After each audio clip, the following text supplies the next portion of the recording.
Vice Mayor Nancy Lugaber, trustee members, the Association of Barangay Campaigns, headed by ABC President Honorable Dexter Calunya, Trustee and President John Luis Benedict Limongo, to the Local Youth Development Officer Roger Lito.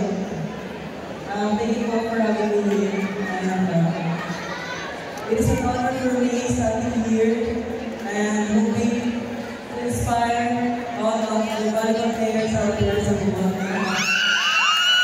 I hope na sa pagmamamakita ko na magduwa in one of the biggest stage in the Philippine volleyball, which is the UAAP. By the way, I'm Anthony Foyos, and I'm an outside hitter from the University of Santo Tomas. Fortunately, we had a good run in the UAAP season 86, and ayun, ako yung Youth of the Year and second best outside swiper. I'm proud and honored to represent not just my school, but also the province of Bohol. So, welcome back to the country.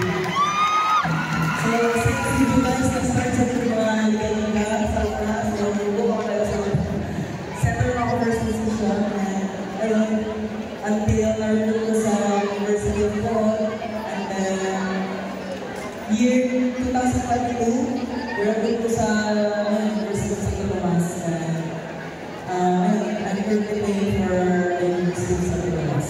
So, gusto ko lang sabihin sa mga players na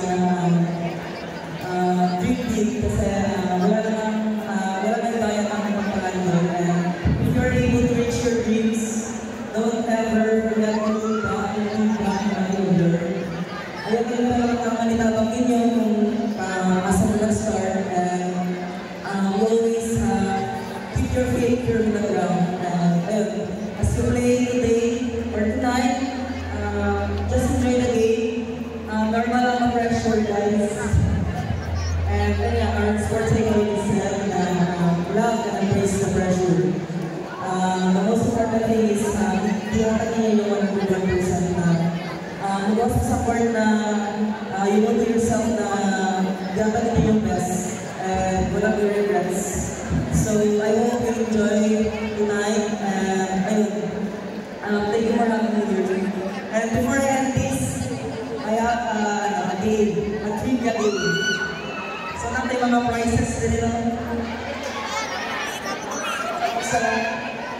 So I have a question, guys.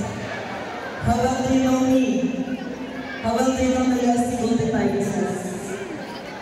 So at first,